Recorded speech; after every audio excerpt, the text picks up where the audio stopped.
I think most people who watched the hallway scene in Inception just saw cool effects.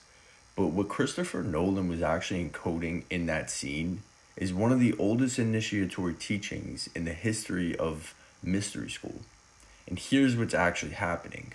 Arthur is operating inside a dream, a reality that is literally collapsing. It's rotating, it's moving, it's destabilizing around him in real time. There's no floor, there's no ceiling, gravity itself has become unreliable. Every external reference point that he would normally use to orient himself has been completely removed. And he keeps fighting. Not because the external conditions stabilize, they never do inside that dream.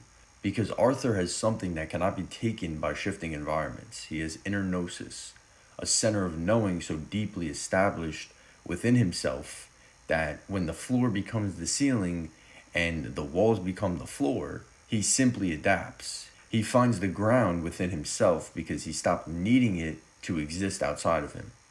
That's the teaching. The ancient mystery schools, from the Egyptian initiations of Osiris to even the ancient Greeks, they all built their initiation rituals around one core principle.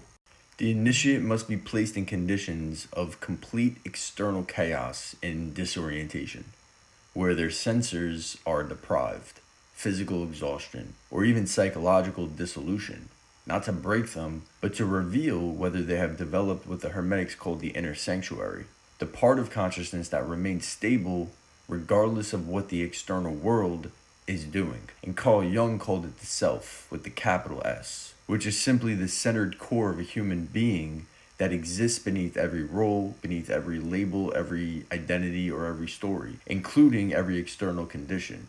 And most people never find it because they never need it. Life is stable enough that the external world provides the orientation their inner world never developed. Then, of course, suddenly something collapses, whether it's a relationship, a career, an identity, or even a belief system.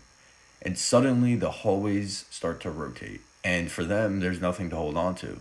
The people who navigate those moments, who keep moving, keep adapting, and keep acting from something internal or deeper, they're not lucky. And they're not special either. They were simply people who at some point were forced to find the floor inside themselves instead of beneath them. And I don't think Nolan put Arthur in a rotating hallway to show you a fighting scene. He put him there to show you what a human being looks like when they've done enough inner work that reality itself cannot shake them or disorient them. And in plain terms, that's the initiate. That's the work that we have to do. And that type of hallway is always coming.